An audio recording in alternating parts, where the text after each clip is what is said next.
Hola, muy buenas a todos. Encantados de encontraros por aquí en este segundo webinar de Derechos, Envejecimientos y VIH. Un programa pues hecho específicamente pues para aportar, para capacitar un poco en derechos civiles, políticos y sociales pues a las personas mayores que viven con el VIH. Más allá ahora de empezar un poco a comentar un poquito más, me gustaría presentar a mis compañeras Clara, que viene de la Universidad de Alcalá de Henares, y Stephanie, que también de la misma universidad, donde pues son voluntarias que nos han ayudado eh, mm, a adentrarnos un poco en este mundo del tema del derecho, de los aspectos legales y demás, y van a aportar un poco su granito de arena explicándonos pues qué leyes y qué manera tenemos de defender esos derechos durante, pues si lo vemos vulnerado, ¿no? Em, por otro lado, tenemos la colaboración de la Clínica Legal en este proyecto, donde pues nos han ido pues comentando y siendo ese aporte de corrección de nuestros materiales y demás. Em, este es un segundo webinar. El proyecto está dirigido a personas mayores con el VIH y a gente em, que trabaje, que sea afín a este colectivo, pero ya tuvimos un primer webinar específico de cómo podemos vivir y mejor ejerciendo nuestros derechos y cumpliendo nuestros deberes, que se realizó el 1 de marzo de 2023, y donde comentamos pues, los principales problemas que se han ido enfrentando las personas que viven con VIH y a la vez qué respuesta ha ido dando el colectivo con respecto, pues, con respecto a todos estos problemas, ¿no? Más allá de que en el inicio, por ejemplo, pues nos encontrábamos con que era un colectivo, una población que prácticamente lo que estaba buscando era sobrevivir, porque al final la gente fallecía, y sí es verdad que había mucho estigma y demás, pero la principal intencionalidad era salvar a la persona, ¿no? Después de esa etapa, hemos pasado a una etapa donde han empezado a aparecer una serie de tratamientos que cada vez han ido mejorando hasta un punto donde en la actualidad ya no es una enfermedad mortal, sino que es una enfermedad crónica, ¿no? Y como enfermedad crónica, pues como esta infección que nos acaba llevando todo el resto, la acabamos teniendo todo el resto de nuestra vida, pues nos hemos ido encontrando con problemas relacionados con el envejecimiento. Y, por supuesto, ya no solo problemas físicos, sino que a la vez son problemas que se traducen en la sociedad en base a un estigma más acusado, porque sumamos el edadismo al estigma también que se padece por tener el VIH, y, sino que también, pues, cómo han ido cambiando durante todos estos años, pues, todos esos derechos que poco a poco pues, nos van protegiendo más y más, ¿no? Em, para no explayarme mucho más, comentaros simplemente también que dentro de estos 5 webinars, en este segundo hablaremos sobre la autonomía personal y controlar el proyecto de vida, sobre desarrollar una vida significativa y con sentido, y sobre el derecho a la intimidad, a la privacidad, el honor y el respeto a la imagen personal. Estos son 3 derechos que realmente abarcan muchos aspectos de la vida de una persona y realmente vamos a ver cómo se toca un poco con otros derechos, pero que nos adentraremos más en ellos pues en un futuro, en los siguientes webinars, y que lo que invito a que participéis porque están siendo bastante chulos, estamos aprendiendo como comunidad bastante y oye, pues os animo a que participéis en lo siguiente. Pero antes de entrar un poco ahora en el tema de los derechos, me gustaría también hablar un poco sobre envejecimiento y VIH. O sea, qué es realmente para una persona con el VIH el crecer con esta infección, ¿no? Ya no solo porque dentro de los asistentes hay personas mayores con el VIH, sino que también, y hablo ya de un poco también en lo personal, pues son cosas que nos vamos a encontrar la gente joven en un futuro, ¿no? Y es el hecho de estar recibiendo un tratamiento para el VIH durante mucho tiempo, ¿no? En los últimos 25 años, los avances que ha habido con el tratamiento antirretroviral, pues han hecho posible que las personas con la infección del VIH puedan tener una esperanza similar al resto de la población. Eh, ¿Qué implica esto? Pues que aparezcan, por ejemplo, una serie de comorbilidades que están asociadas al VIH, que para el resto de la población, pues no, no van a aparecer por lógica. ¿Qué ocurre entonces? Pues, por ejemplo, para las personas con el VIH existe un riesgo dos veces mayor de padecer una enfermedad cardiovascular, o tres veces el riesgo sería mayor con el tema de fracturas de hueso, o por ejemplo, el hecho de que el riesgo de una enfermedad renal para para el resto de la población sea mucho mayor en personas con el VIH que para el resto de la población. Perdón. ¿Qué ocurre con esto? Y es que para la población general, em, el año en el que empiezan a considerarse como personas adultas, mayores, perdón, es a partir de los 65 años. Esto está establecido solo por temas sociales, laborales y demás, o sea, no es por algo físico o biológico. Sin embargo, según los estudios y desde el que empezó la epidemia del VIH, han salido muchos datos que nos indican que este momento de empezar a ser mayor, a considerar a ser una persona mayor, para las personas con el VIH es a partir de los 50 años. ¿Por qué ocurre esto? Bueno, pues esto principalmente es por un envejecimiento inmunológico que ocurre en la persona, ¿no? A través de una inflamación y una activación inmune, estamos haciendo que de forma gradual este sistema vaya envejeciendo precozmente. em, Esto es lo que se denomina inmunosenescencia, y es algo que está empezando pues, a aportar esas comorbilidades de las que hablábamos antes, ¿no? Como diabetes, neoplasias y demás. Por lo tanto, la evidencia de una peor y más lenta respuesta inmunológica al tratamiento, junto con la presencia de esta inmunosenescencia, es lo que al final lleva a que una persona con el VIH sea considerado mayor a partir de los 50 años. Por ejemplo, una de las cosas por lo que es importante enfocarse en, en esta evolución que está habiendo a lo largo de los años, y es que, como veis en la gráfica de la presentación, eh, en 2022, por ejemplo, los participantes llevaban el 62% de los participantes llevaban más de 10 años diagnosticados del VIH, pero es un incremento que se ha ido viendo a lo largo de estos 15 años, que em, las personas con más tiempo de vida con el VIH se ha ido incrementando a lo largo del tiempo. Y estas comorbilidades que se han ido viendo, pues se han ido viendo pues en distintos estudios, ¿no? Y como, por ejemplo, la hiperlipidemia se ha convertido pues, en la principal comorbilidad presente en las personas con el VIH. Pero, sin embargo, más allá de encontrarnos con estas nuevas situaciones, eh, los geriatras, perdón, a encontrarnos con estas nuevas situaciones, no han cambiado mucho los protocolos de actuación y de atención a las personas con el VIH mayores. Por ejemplo, hay estudios que han ido indicando pues, que la implicación de los geriatras en esta atención que deben recibir las personas mayores con el VIH, pues todavía no se está dando. Y realmente es algo que consideramos importante, ¿no? Salió un estudio hace unos meses, hace un año, perdón, aproximadamente, donde los geriatras no consideraban todavía una persona mayor con el VIH a aquella persona que tuviera 50 años. Prácticamente más de la mitad seguía pensando que tenía que ser a partir de los 65 años.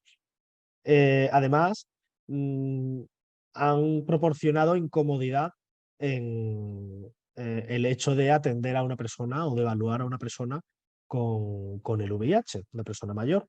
Y esto se ha puesto un poco en contexto también, porque se le hicieron preguntas parecidas en este estudio a los especialistas de VIH y, y ellos han comentado que en su atención, estos infectólogos pues no son capaces de establecer un buen cribado de la fragilidad em, para personas mayores con el VIH y que esto podría ser algo que se pudiera trabajar conjuntamente con con geriatras, ¿no? Al final, siempre, bueno, siempre o estamos empezando a ver que uno de los problemas de la sanidad actual es que las personas no reciben una atención integral, sino que prácticamente nos estamos enfocando en la atención de la enfermedad y no en la atención de la persona. Y una persona que nos llegue a una consulta, un paciente que venga a una consulta del médico, pues se va a encontrar que solo se le atiende para su enfermedad y realmente si hiciéramos una atención un poco más global, pues mezclando geriatras, psicólogos y todo aquello que pueda necesitar la persona, pues podríamos proporcionar una mejor atención a la persona. Y teniendo en cuenta esto de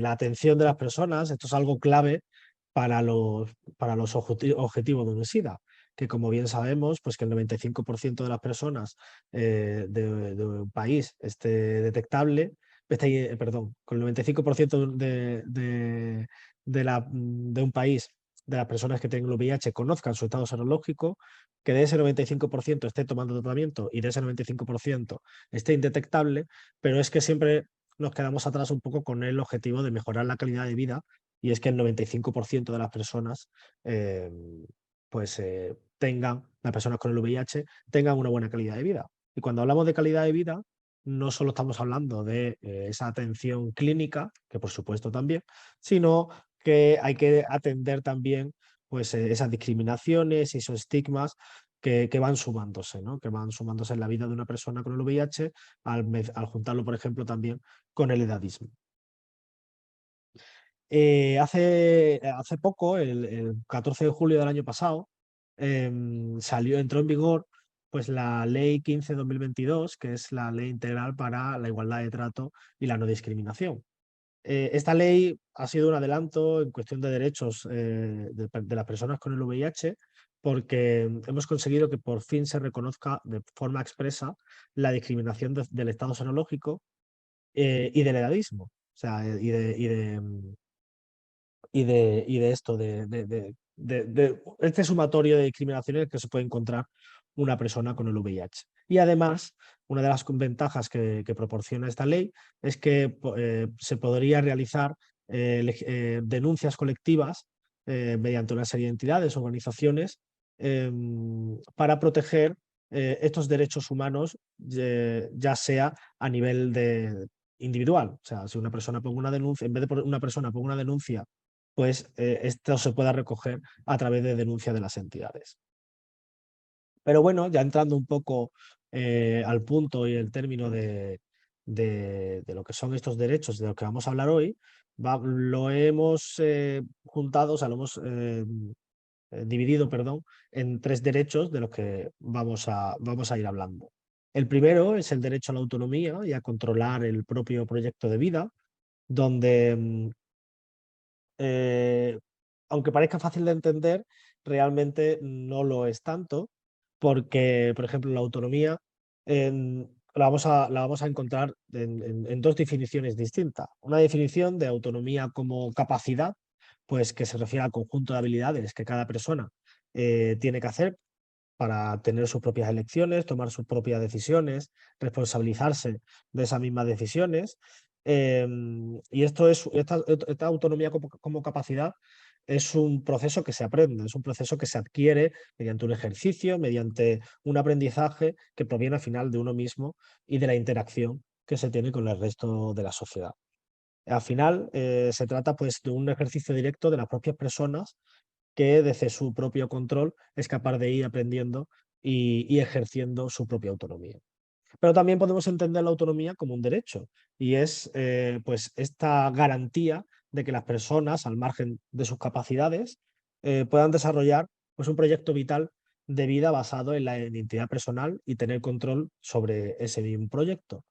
En el caso, por ejemplo, de personas que tienen una grave afectación, que tienen una pérdida de esa autonomía a nivel físico o a nivel mental u otro tipo de afectaciones, este ejercicio de la autonomía suele ser más indirecto porque al final está mediado por otros, pero no quita que debamos defender la autonomía de este tipo de personas, ¿no?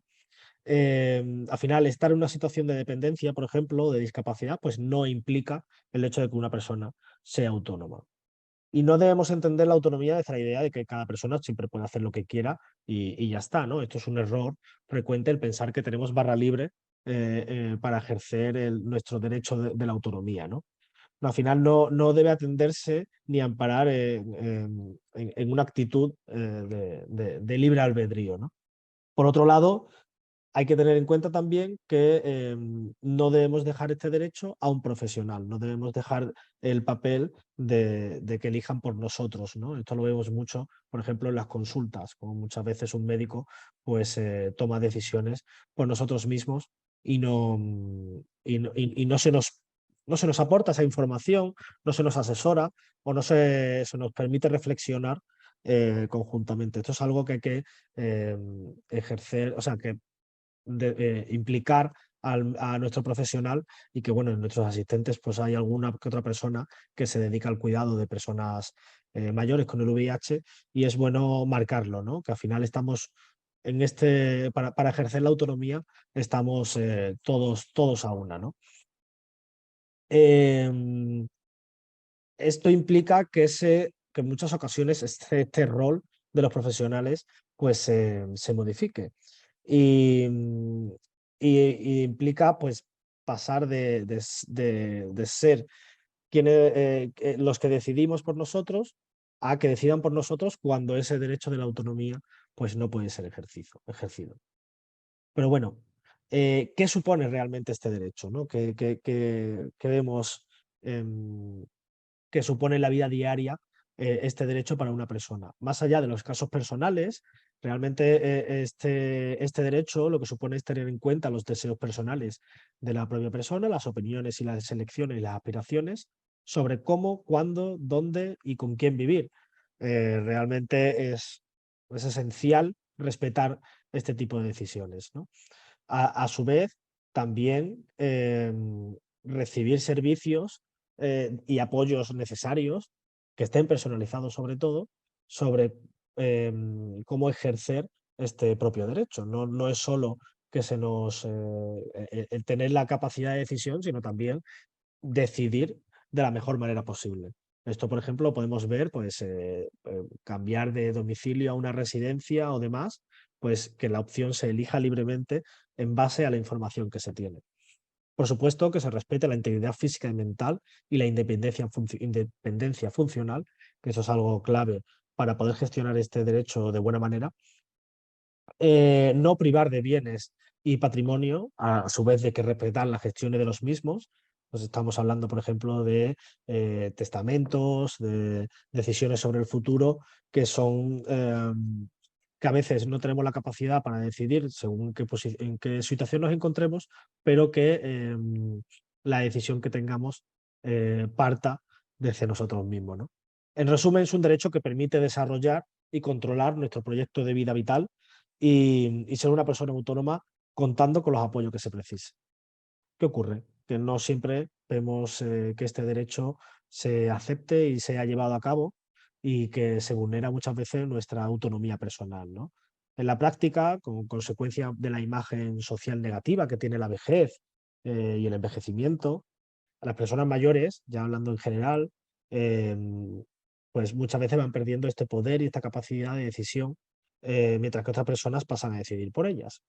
Esto ocurre, no tiene por qué ocurrir con mala intención, puede ocurrir con buena intención, pero muchas veces creemos que sabemos lo que necesita el otro y tomamos las decisiones por ello, ¿no? Este es el principal caso de vulnerarización. ¿Qué vemos entonces? Pues que se impide esta toma de decisiones, que no se proporciona esta información y apoyos necesarios, que muchas veces actúa con paternalismo, o incluso un trato infantil, que vemos como las personas mayores vamos tratándolo de una manera distinta y vamos ejerciendo este poder de decisión sobre ellas.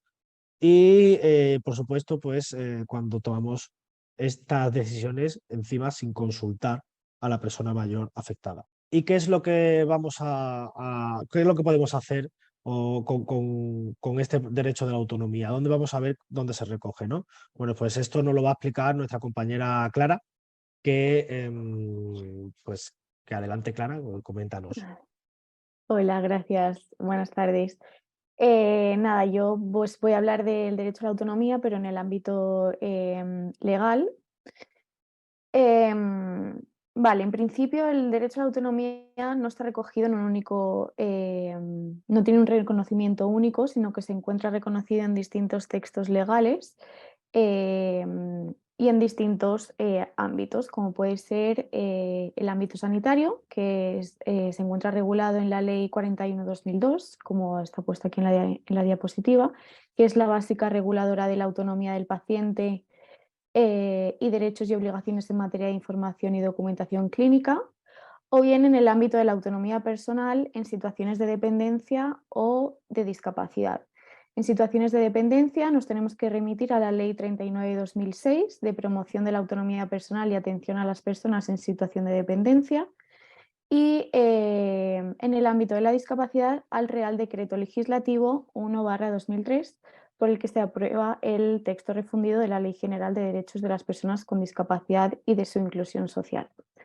Bien, en este sentido, como está recogido el derecho a la autonomía en distintos textos legales, cada uno hace referencia a una forma de autonomía personal distinta, aunque todos ellos tienen en común, como ha mencionado Fley, que pues se refiere al control de decisiones personales de acuerdo con nuestras propias preferencias.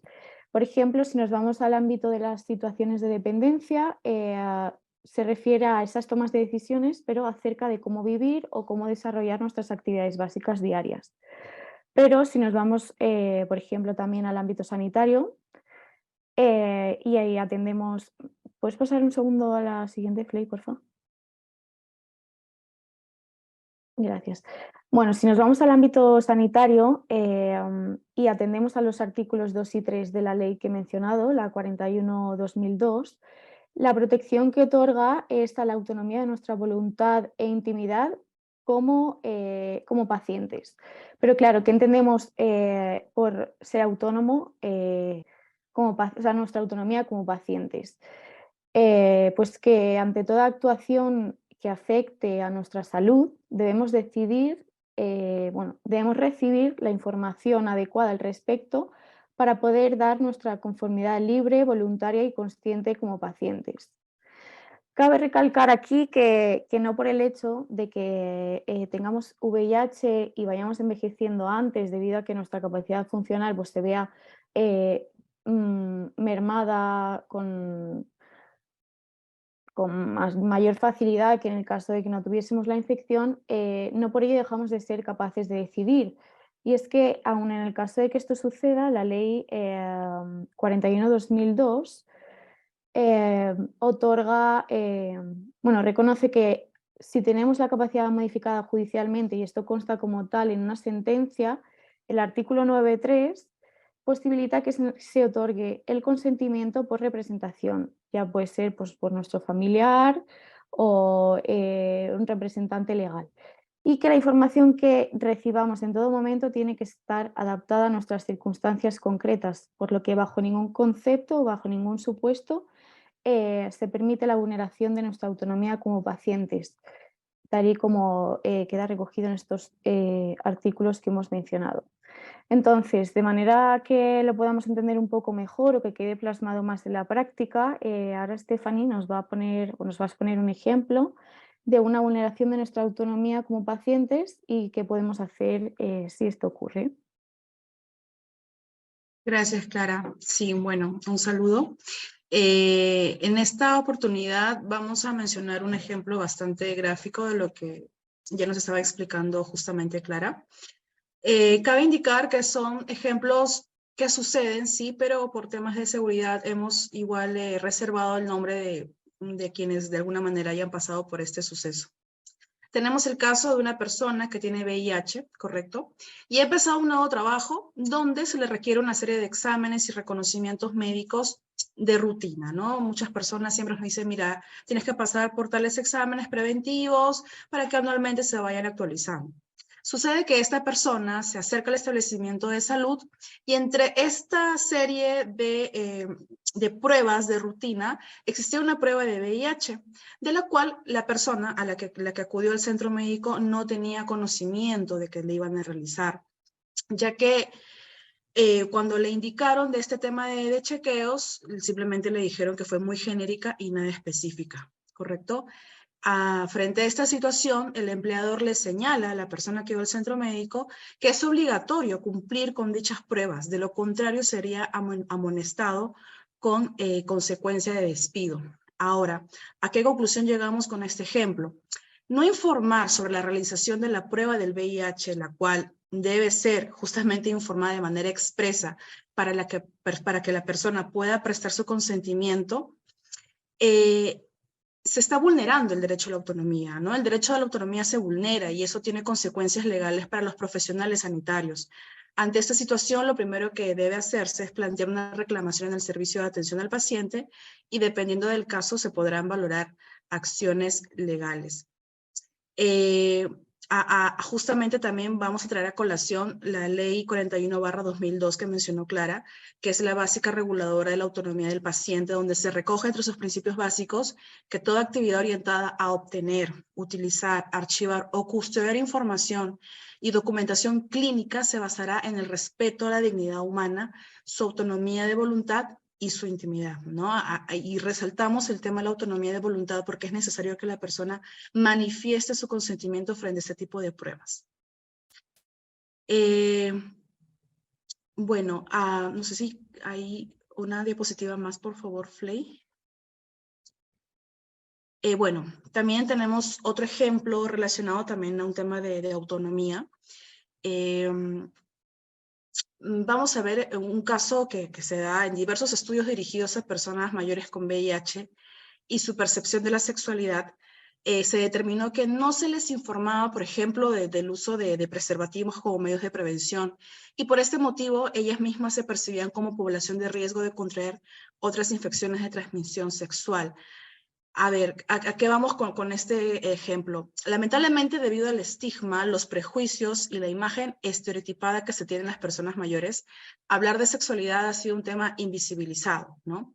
Sin embargo, la sexualidad es un aspecto muy importante en la vida de las personas mayores, incluidas aquellas con el VIH. Hablar de un tema de sexualidad es también hablar de un tema de respeto a la autonomía y las decisiones que tomen las personas mayores y con VIH. El libre ejercicio de la sexualidad igual forma parte del derecho a la salud sexual y que a su vez están garantizados por la Constitución española. Esos son dos ejemplos que queremos que tengan como referencia.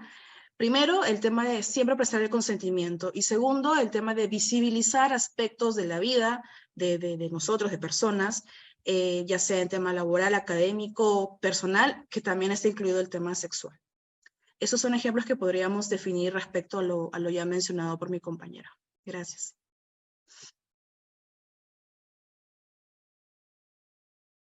Aquí. Bueno, pues me toca a mí.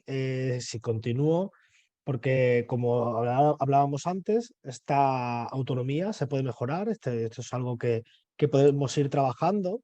Es un trabajo muy personal, pero es algo que podemos ir elaborando, pues eso, a lo largo de nuestra vida, ¿no?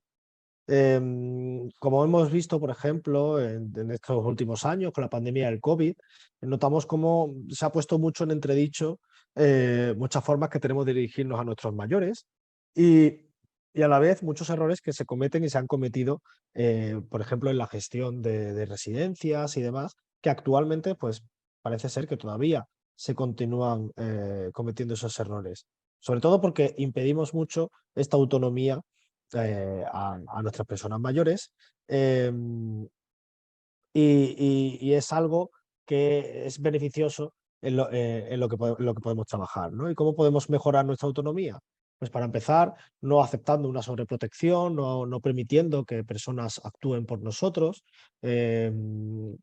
independientemente del esfuerzo que pueda crearnos, porque, porque es algo que debemos poner nuestra opinión, nuestro deseo de trabajar en nuestra vida, de tener nuestra autonomía como lo principal, ¿no? Pero esto también lo vamos a poder ejercer pues escuchando esa información, esas opiniones y recomendaciones que nos van a realizar a lo largo de nuestra vida. No es algo que tengamos que llevar por nuestra cuenta, sino que tenemos que tener todos esos profesionales a nuestro alrededor y nuestras amistades y nuestro círculo social para valorar que la decisión que tenemos sobre nuestra vida pues sea autónoma, ¿no? ¿Cómo conseguimos eso? Pues exteriorizando nuestras opiniones y nuestras preferencias para que se tengan en cuenta y mostrar nuestro descontento cuando no se nos permita, pero también solicitar ayuda cuando necesitemos esa información. Al final, sobre todo, lo que hay que tener en cuenta es que somos responsables de nuestras decisiones y de nuestros actos y de nuestras opiniones que vamos a ir comentando, pero asumiéndolo también como un deber para nuestra propia autonomía. Eh, Aún así, bueno, pues hay veces que esta autonomía no somos capaces de ejercerla por distintas situaciones en las que no podemos encontrar, como son la dependencia y la discapacidad. Y bueno, nuestra compañera Clara nos va a comentar un poquito pues, cómo acceder a estos dos distintos grados. Coméntanos un poquito, Clara.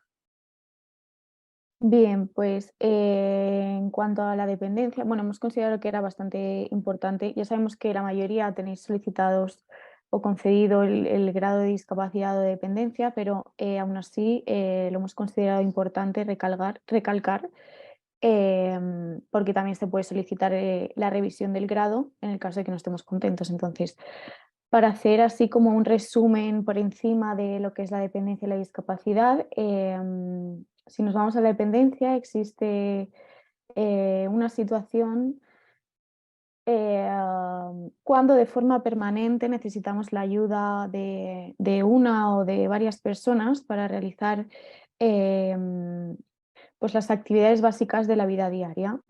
¿Qué entendemos por actividades básicas de la vida diaria? Pues si nos vamos otra vez a la ley que había mencionado anteriormente, al artículo 2.3, entendemos como actividades básicas de la vida diaria las más elementales que nos permiten desenvolvernos con un mínimo de autonomía e independencia, pues como pueden ser el cuidado personal, la movilidad esencial o unas actividades domésticas básicas. Vale, entonces el procedimiento que tenemos que seguir para solicitar que se nos conceda el grado de dependencia. A tal efecto, tenemos que acudir a los servicios sociales municipales que nos correspondan en función de dónde estemos empadronados, o bien a los centros de atención primaria que tengamos asignados. Allí, pues un trabajador social o una trabajadora social valorarán la situación y nos ofrecerán orientación sobre los trámites que tenemos que realizar. Normalmente suelen consistir en el modelo oficial de solicitud de dependencia y presentar documentación que se requiera en cada caso concreto, que pues suele ser un informe social o un informe de salud para que se pueda valorar el grado que nos pueden conceder. Luego hemos considerado también importante mencionar que podemos acudir no solo a los servicios sociales municipales o al centro de atención primaria, sino que también podemos ir a la oficina de información al mayor y a la dependencia, donde nos pueden prestar también información, orientación y asesorar en caso de que tengamos cualquier duda sobre la tramitación de nuestro expediente o cualquier otro asunto relacionado con la ley de la dependencia. Si nos referimos a las prestaciones y servicios que nos pueden otorgar una vez tengamos el grado de dependencia, o sea, en función del grado de dependencia que nos hayan otorgado, podemos acceder a unos servicios u otros.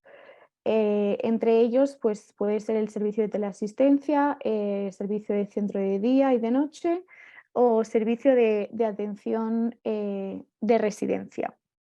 Y las prestaciones económicas pueden ser unas las vinculadas al servicio, cuando no sea posible el acceso a un servicio público concertado de atención y cuidado, prestación económica para cuidados en el entorno familiar y apoyo a cuidadores no profesionales y una prestación económica de asistencia personal. Y bueno, y por otro lado, por el contrario, si nos vamos ya a la discapacidad, em, en caso de que por nuestra situación personal nos veamos limitados para participar de una forma plena y efectiva en la sociedad, en igualdad de condiciones con el resto, por unas deficiencias que son previsiblemente permanentes, podemos solicitar el reconocimiento de grado de discapacidad para poder seguir desarrollando nuestro proyecto de vida y favorecer nuestra autonomía. Porque, o sea, el que tengamos reconocido el grado de discapacidad, esto no significa que no podamos respetar nuestra autonomía, ya que tenemos el derecho, o sea, seguimos teniendo el derecho de tomar nuestras propias decisiones, ser personas autónomas y tener una vida independiente, siempre teniendo en cuenta la diversidad de situaciones. Para que nuestra autonomía personal se respete, como personas mayores con VIH, deberá tenerse en cuenta la discapacidad que tengamos y, dependiendo del grado que se nos otorgue, siempre a partir del 33% superior, la normativa prevé una serie de derechos y beneficios, estableciendo unas condiciones necesarias o, como queda recogido en la ley, ajustes razonables en distintos ámbitos en los que se puede ver limitada nuestra autonomía y podamos ejercerla, como pueden ser en los transportes, en el empleo, en la participación en la vida pública, en las relaciones con la administración pública y más situaciones. Pero en caso de que no se respeten estos derechos, que recoge el Real Decreto Legislativo por el que se queda regulado las situaciones de discapacidad, se tendrá que valorar el ámbito en que se ha vulnerado y en función de eso se tomará un procedimiento u otro. Creo que no he aclarado que no se reconoce automáticamente el grado de discapacidad mínimo a las personas o sea, que únicamente se reconoce el grado de discapacidad mínimo, el del 33%, a las personas coinfectadas con VIH y VHC. O sea, únicamente cuando tenemos el VIH, esto no nos da por sí solo el derecho a que se nos otorgue ese grado de discapacidad, sino que nos tienen que valorar pues todas las patologías y nuestra situación en conjunto para poder determinar si se puede conceder el estado o el grado de discapacidad. ¿Cuál es el procedimiento? Pues presentar la solicitud en las direcciones provinciales del Inserso o en los centros denominados base de valoración y orientación a personas con discapacidad, teniendo en cuenta que debemos acudir al que nos corresponda según nuestro domicilio, igual que en el caso de la dependencia. Luego allí pues, nos proporcionarán información sobre el formulario, la documentación requerida en el caso concreto, y todo esto será estudiado por el equipo de valoración y orientación antes de emitir un dictamen en el que se determine ahí el grado de discapacidad. Cuando, tras la valoración de ese expediente, se elabora el dictamen técnico facultativo y se emite la resolución, que es el que se nos notifica a nosotros o a nuestro representante legal, y llega junto con la tarjeta acreditativa del grado de discapacidad cuando se supere el 33%, en caso de que nos lo concedan. Pero bien, ¿qué puedo hacer en el caso de que no esté de acuerdo con el porcentaje que me han reconocido? Pues contra la resolución que nos dicte la Administración podemos interponer una reclamación administrativa previa a una vía jurisdiccional social en el plazo de 30 días hábiles desde la notificación, y la Administración tiene un plazo de 45 días para darnos respuesta. Si pasado dicho plazo la Administración no recibimos ninguna notificación o no se pronuncia la Administración, podemos formular entonces la demanda por la vía jurisdiccional social, como he ido señalando. Y, y nada, eso es todo respecto a la parte legal de nuestra autonomía, del derecho a la autonomía. Muchas gracias, Clara. Exactamente como acaba terminando Clara, pues esto es más o menos lo que podemos llegar a decir sobre el derecho a la autonomía. Y vamos a pasar pues a hablar sobre el derecho a desarrollar una vida significativa y con sentido. Y es que es una definición el hecho de tener una vida significativa un poco muy personal, porque al final eh, generalmente necesitamos un porqué para vivir, ¿no? Y es que esta vida con sentido al final pues es una vida significativa, una vida satisfactoria, que merezca la pena vivirse, con el que podamos ir alcanzando metas, ya sea grandes o pequeñas, pero que nos vayamos marcando y nos vayamos sintiendo más realizados, ¿no? Al final, la vida significativa se va a asociar con un mayor grado de satisfacción, de felicidad, de esperanza y, en general, pues un mayor nivel de bienestar. Esto lo vamos a encontrar muy en nuestro día a día y prácticamente en todos los ámbitos de nuestra vida cotidiana. ¿Y cómo podemos llegar a verlo, no? Pues para empezar, este derecho nos implica a que tenemos la libertad de elección en lugar de nuestra residencia y de circular libremente por, por todo el mundo, ¿no? Circular libremente por aquella zona por lo que queramos disfrutar e ir. Por otro lado, también este derecho nos permite disfrutar de la vida social, de una vida cultural y de participar en las actividades que nos gusten. Este derecho también nos va a permitir tener relaciones personales, afectivas y sexuales. Nos va nos va a permitir que exista accesibilidad en todos los grados a cualquier, ya sea una accesibilidad física, ya sea una accesibilidad social, una accesibilidad que nos permita un poco la comunicación con el resto de la sociedad, ¿no? Ejercer este derecho también es que se nos facilite toda esta información completa, veraz y comprensible pues sobre actividades cotidianas, los horarios, intervenciones terapéuticas, relaciones con otras personas, etc., ¿no? Y que además existan estos canales eh, para que se cumplan este derecho. Ahora que está el tema muy en auge de de la brecha digital, pues, pues es algo que debemos solicitar y ejercer que para poder tener una vida significativa se nos comenten, se nos explique, se nos informe qué canales y usar canales disponibles para que podamos ejercerlo de la mejor manera en nuestra vida significativa. Al final, lo que estamos pidiendo es un plan personalizado de atención, que aunque fuera para la sociedad, no tiene por qué ser tan importante, para aquellas personas que requieren de cuidados, es un plan donde pues vamos a indicar cómo queremos que se nos atienda, ¿no? Y realmente, aunque no se conozca mucho, es algo que tenemos el derecho de poder solicitar a nuestros cuidadores, nuestra residencia, a nuestros familiares, para que esa atención que queramos recibir para tener una vida significativa y que nos guste disfrutarla, pues sea llevado a cabo, ¿no?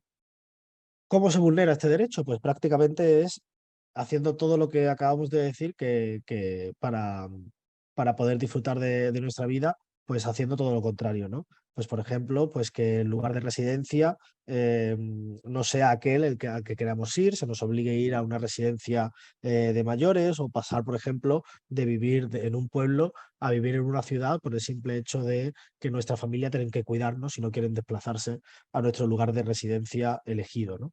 Por otro lado, pues cuando no se nos permite participar en esa vida cultural y social, cuando al final no se nos permite estar en las actividades del barrio, del pueblo o de aquella ciudad en la que residimos.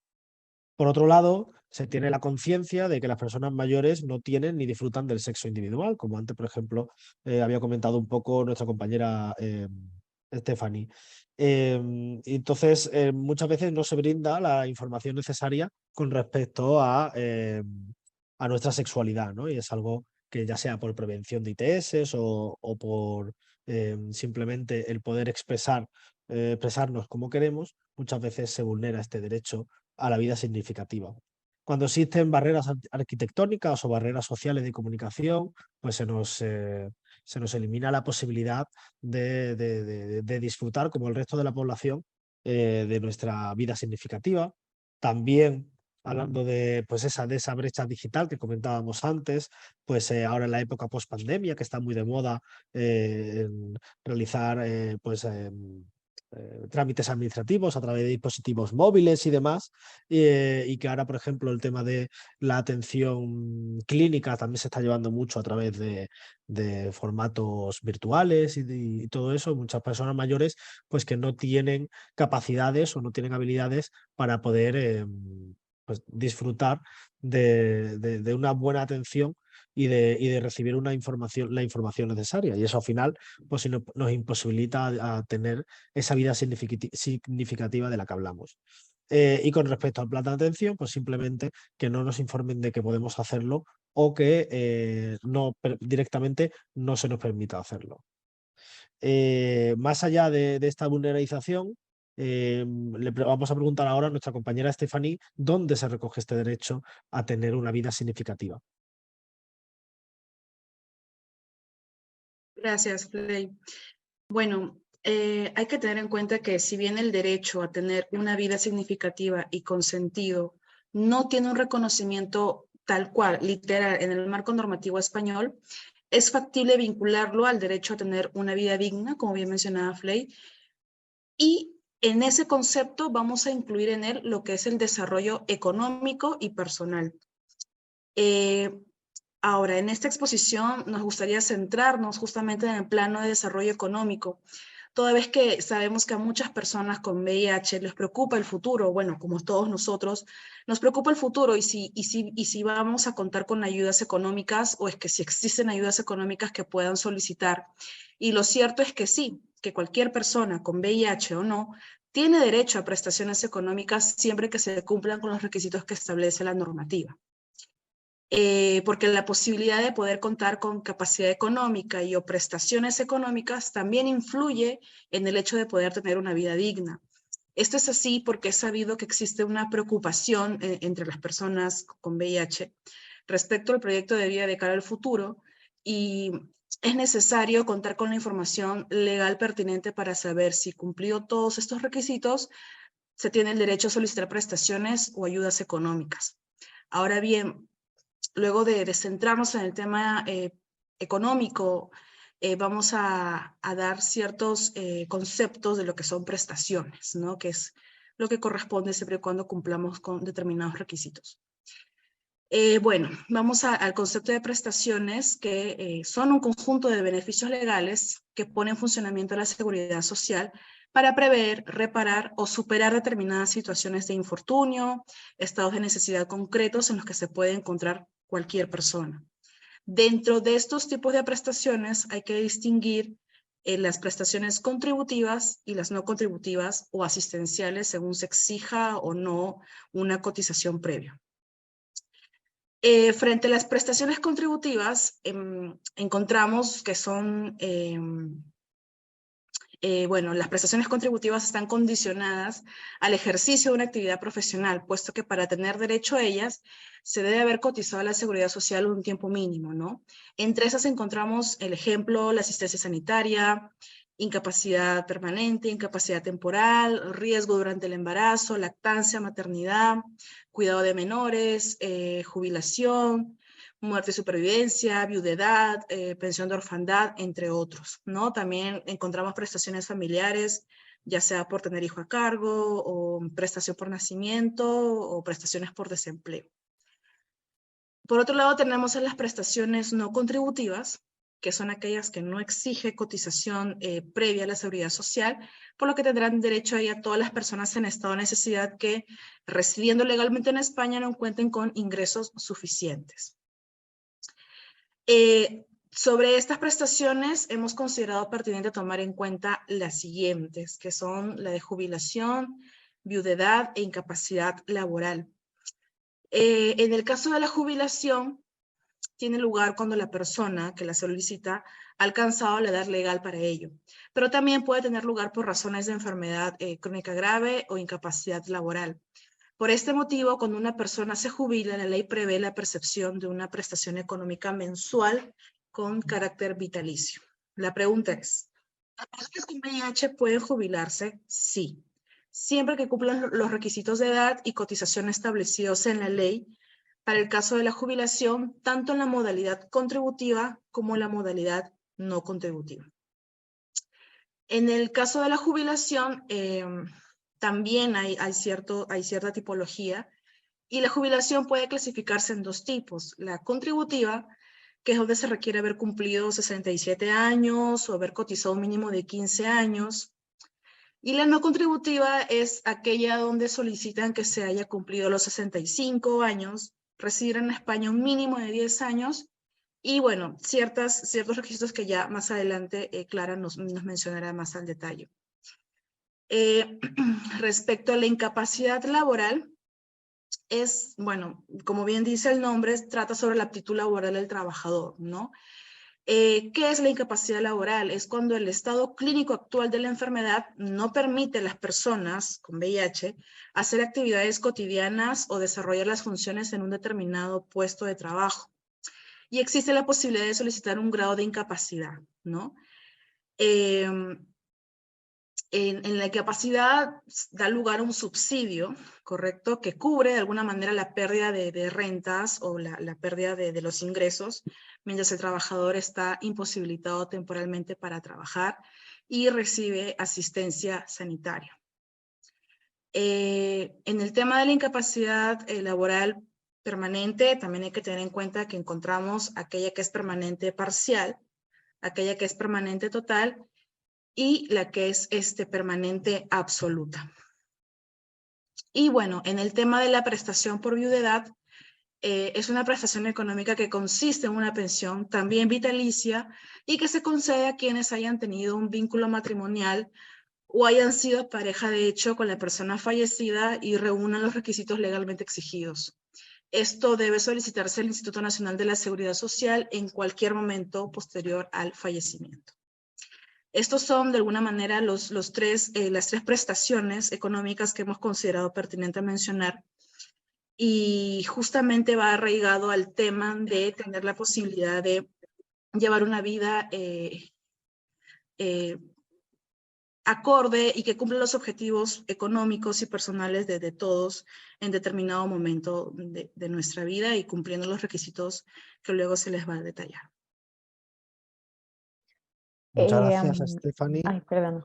No, nada, sí, a comentarte que pasamos a que Clara nos explique cómo podemos acceder a estas prestaciones. Coméntanos un poquito. Sí, pues a ver, como creo que lo voy a comentar así un poco por encima, así a rasgos modos, porque creo que nos estamos quedando un poco cortos de tiempo, ¿no? Bueno, no Sí, sé. bueno, no te preocupes, podemos continuar y Vale. comenta. Bueno, en cuanto a la jubilación, vale, para iniciar el proceso, pues nada, tenemos que rellenar el modelo de solicitud de la pensión de jubilación, que podemos realizar, bueno, podemos encontrar el trámite o realizarlo a través de la sede electrónica de la Seguridad Social en el enlace que hemos puesto aquí en esta diapositiva, o bien en un centro de atención e información de la Seguridad Social, o que pues así para abreviar se conoce como CAIS. En cuanto a la incapacidad laboral, ¿me escucháis bien? Sí, ¿no? Vale. Sí, estamos escuchando Es que bien. Sí. me oía con retardo. Vale. Para solicitar esta prestación deberemos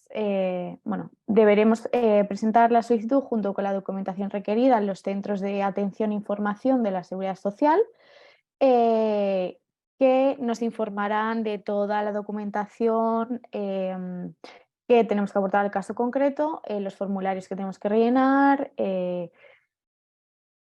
etcétera. En cuanto a la declaración de incapacidad permanente, corresponde a la Dirección Provincial del Instituto Nacional de la Seguridad Social, a través de los equipos de valoración de incapacidades o EVI, que son los conocidos como los tribunales médicos. En la declaración de la situación de incapacidad permanente se hará constar el plazo a partir del cual podremos instar la revisión por agravación o mejoría de nuestro estado como incapacitados. Si la incapacidad es desestimada o no estamos de acuerdo con el grado que se nos ha reconocido, existe un plazo para interponer una reclamación previa a una demanda ante los tribunales, como es el caso que hemos comentado antes de la discapacidad. Esta reclamación se tiene que interponer por escrito ante el órgano que haya dictado la resolución sobre la solicitud inicial en un plazo de 30 días desde la notificación de la resolución, y de acuerdo con el artículo, creo que el 71 de la Ley de la Jubilación, de la Ley de la Jubilación, de la Ley de la Jurisdicción Social, perdón. El Instituto Nacional de la Seguridad Social tiene un plazo para contestar de 45 días, y si no se le notifica, si no se nos notifica ninguna contestación en ese plazo, entonces entendemos que está desestimado. Y luego ya por último, en el caso de la viudedad, ya lo ha comentado un poco Melanie por encima, pero bueno, depende también del Instituto Nacional de la Seguridad Social y se puede solicitar en cualquier momento posterior al fallecimiento. Y luego se deberá presentar en cualquiera de los centros de atención e información de la Seguridad Social. Y nada, sí, nada. Muchas gracias, Clara. Muchas gracias a las dos por ponernos en pie un poco cómo solicitar estas prestaciones y cómo podemos ir notando esta recogida de derechos en nuestras leyes. Vamos a pasar al siguiente derecho que tenemos del que queríamos hablar en este webinar, que es el derecho a la intimidad, a la privacidad, al honor y al respeto de la imagen personal. Es un derecho que estamos incluyendo muchos términos, pero que si bien parecen similares, son muy distintos y que jurídicamente lo vamos a encontrar de distintas maneras. Además, es un derecho que como personas con el VIH muchas veces vemos que se vulnera y que no sabemos qué hacer en caso de esa vulneración, ¿no? Dentro de estos 4 términos, aunque sean muy parecidos, vamos a encontrar que realmente la intimidad es, el derecho a la intimidad es el derecho a proteger nuestros datos y nuestros secretos, esa zona más íntima y reservada que todos tenemos, pero además también defiende la confidencialidad de nuestros asuntos y nuestras informaciones personales, como por ejemplo nuestra información de salud.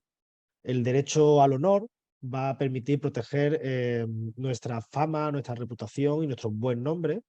Cuando hablamos de propia imagen nos referimos a ese aspecto externo, a la forma de vestir, de peinarse, digamos a cómo se nos ve o cómo se nos quiere que se nos vea. Entonces el derecho a mantener esta imagen personal es aquel que reconoce pues cómo se ve la persona y cómo se siente cómoda expresándose en su día a día. Mientras que cuando hablamos de privacidad, estamos hablando del derecho que defiende nuestra vida privada de cualquier intromisión, incluyendo las comunicaciones y las relaciones personales. Como son 4 términos así un poco que se puede ver por separado y que en nuestras leyes se van a recoger de manera distinta algunos, hemos querido englobar de CGTT intimidad, imagen personal y honor por un lado y privacidad por otro, pero sí es verdad que privacidad nos vamos a referir a él como protección de datos, que lo vamos a entender un poquito mejor. Entonces nuestras compañeras Clara y Stephanie nos van a comentar un poquito cómo se recogen en nuestras leyes estos derechos y cómo se vulnera. y va a empezar nuestra compañera Clara hablando de cómo se recoge nuestro derecho a la intimidad. Coméntanos un poco. Vale, pues en primer lugar nos tenemos que remitir a la Constitución española, que es donde queda recogido en su artículo 18.1 el derecho a la intimidad, que dice textualmente: se garantiza el derecho al honor, a la intimidad personal y familiar y a la propia imagen. Este artículo es el que da lugar al desarrollo de la ley, de la siguiente ley, que está puesta en la diapositiva, que es la Ley Orgánica 1/1982, de protección civil del derecho al honor, a la intimidad personal y familiar y a la propia imagen. Pero la protección que otorgan estas dos leyes, estos dos textos legales que acabo de mencionar, se complementa con el Código Penal, el cual incluye como delito determinadas intromisiones a nuestra intimidad personal. En su capítulo primero, título 10º, y que lleva como nombre, o sea, que lleva como título delitos contra la intimidad, el derecho a la propia imagen y a la inviolabilidad del domicilio. Y aquí en los artículos que quedan recogidos en este título, se quedan castigados el descubrimiento y la revelación de secretos. Pero bien, en atención a la protección que se dan en estos textos legales, o sea, lo que supone esta protección que se otorga a nuestra esfera interna que representa la intimidad, es que se le concede como un velo protector a nuestra esfera que únicamente puede ser levantado por nuestro consentimiento, y tiene que ser un consentimiento libre para hacer partícipe a otros. Entonces, en este sentido, como personas mayores con VIH, tenemos derecho a mantener en privado nuestra información sobre nuestro estado serológico, por ejemplo. Entonces, de manera que si una persona revela nuestro estado sin nuestro consentimiento, estaríamos ante una vulneración de nuestra intimidad, lo que daría lugar, en este caso concreto, a pues, o una infracción administrativa o una comisión del delito. Primero, en función de las circunstancias de cada caso. Vale, entonces, en este sentido, sí, como personas mayores con VIH, pues tenemos derecho a mantener en privado la información sobre nuestro estado serológico. Entonces, si una persona revela sin nuestro consentimiento que tenemos la infección, estaríamos ante una vulneración de nuestra intimidad, lo que daría lugar, pues, en función del caso concreto, o a una infracción o a un delito. Si estamos ante una infracción, atendiendo a las circunstancias, como he mencionado, pues podríamos acudir o bien al ámbito civil, que sería la Ley Orgánica 1/1982, o al ámbito administrativo, que sería la Ley 3/2018. Pero ya como última ratio podemos acudir al ámbito penal, que recoge en su artículo 197 los delitos de descubrimiento y revelación de secretos, como he mencionado antes. Entonces, si acudimos al ámbito penal, creo que cabe hacer un matiz importante, y es que para que la conducta descrita, o sea, para que la conducta que se haya dado como como intrusiva de mi intimidad sea constitutiva de delito, se requiere que haya un cierto grado de intencionalidad o dolo, como se dice en derecho, por parte del sujeto activo. Y entonces, en caso de que la revelación del estado serológico dé lugar, de esta revelación del estado serológico dé lugar al ámbito penal, se tienen que dar tres supuestos, según el de apoderamiento, el de interceptación de telecomunicaciones o la utilización de artificios de captación. Entonces, atendiendo a estas circunstancias, únicamente, o sea, se tienen que dar estas circunstancias sí o sí para que podamos atender o acudir, mejor dicho, a este ámbito. Y luego ya en relación a la protección de datos o privacidad nos comentará Stephanie. Sí, Muchas gracias, gracias. Clara. Damos Gracias, paso a Flores. Stephanie. Vale, gracias, Play. Efectivamente, en el tema del derecho a la protección de datos, vamos a conceptualizarlo de una manera que espero pueda ser bastante técnica para que sea más llevadera. El derecho de protección de datos se caracteriza por conferir al titular el control y poder de disposición de la información relativa a su esfera, a su contexto, a su ambiente, tanto pública como privada, pudiendo imponer a terceros la realización u omisión de determinados comportamientos respecto al tratamiento de sus datos personales.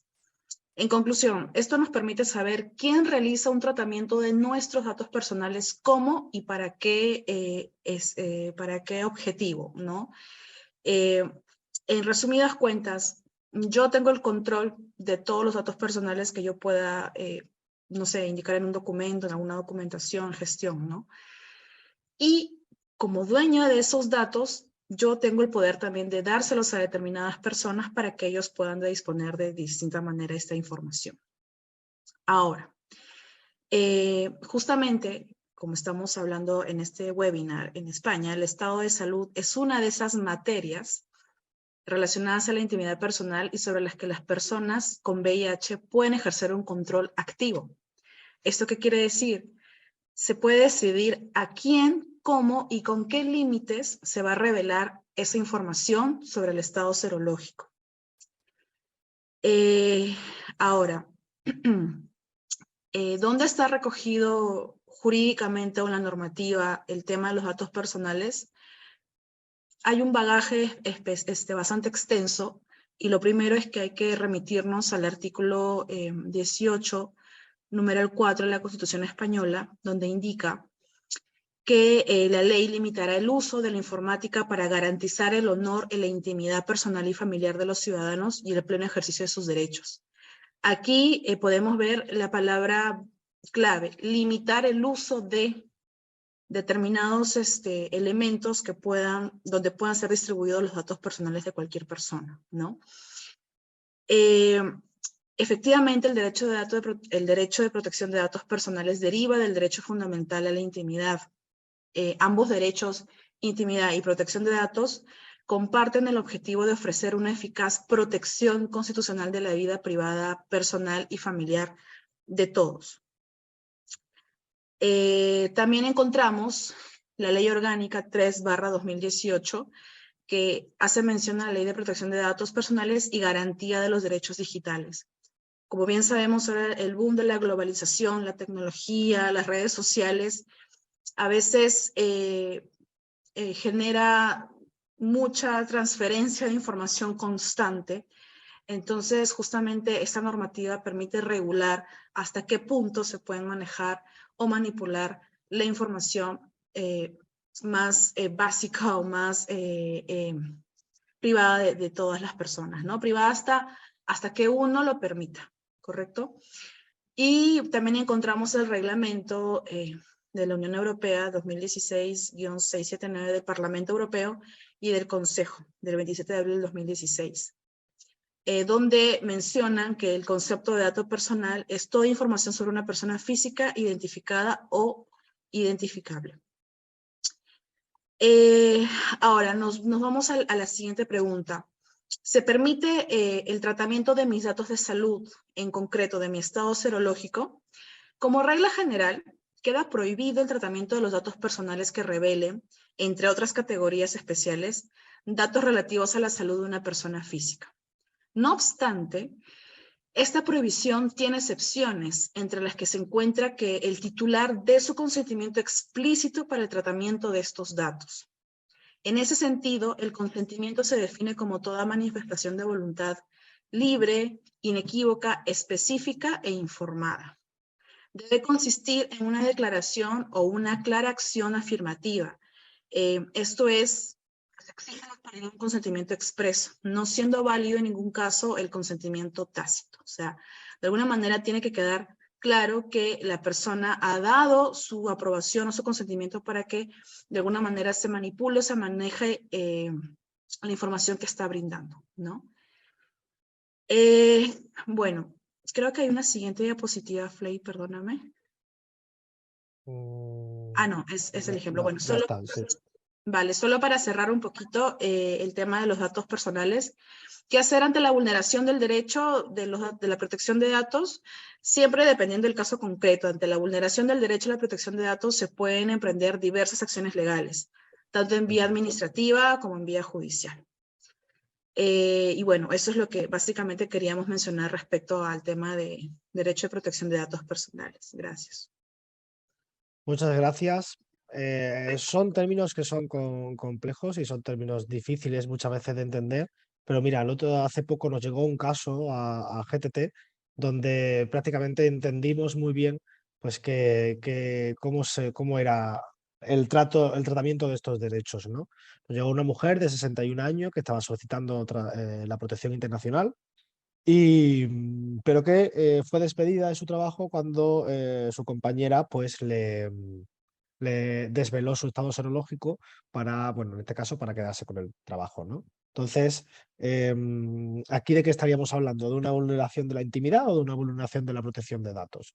Bueno, pues, por supuesto, de la intimidad sí que estaríamos hablando de una vulneración, pero sin embargo, de la protección de datos dependería de cómo ha conseguido esos datos esta compañera, ¿no? Si los datos los ha conseguido porque, como comentaba Stephanie, ha sido esta mujer la que le ha aportado un papel, un informe médico o simplemente le ha dado valor a que esa compañera tenga esos datos, pues sí estaríamos hablando de una vulneración de protección de datos, pero si solamente ha sido por el hecho de que se lo haya comentado en la intimidad, se lo haya comentado por el hecho de ser su compañera y decirle, oye, mira, tengo VIH, pues ahí no estaríamos hablando de esa vulneración de protección de datos. Al final, para que se vulnere esta protección, es necesario que haya unos datos de por medio, unos datos físicos,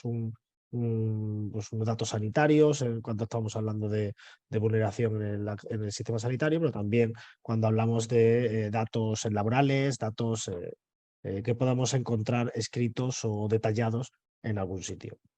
Entonces, por ahora vamos a pasar a preguntas al público, pero no sin antes agradeceros la asistencia y la atención a este webinar y comentar pues, que este proyecto de derechos, envejecimiento y VIH está subvencionado por la Generalitat de Cataluña, por el Gobierno de España y con la colaboración de la Clínica de Alcalá y la obra social La Caixa. Así que muchísimas gracias. Voy a parar la grabación por aquí para que las preguntas al público no se queden registradas en nuestro canal de YouTube, pero bueno, os esperamos en los siguientes webinars a todos, a todas y a todos. Muchísimas gracias. Chao.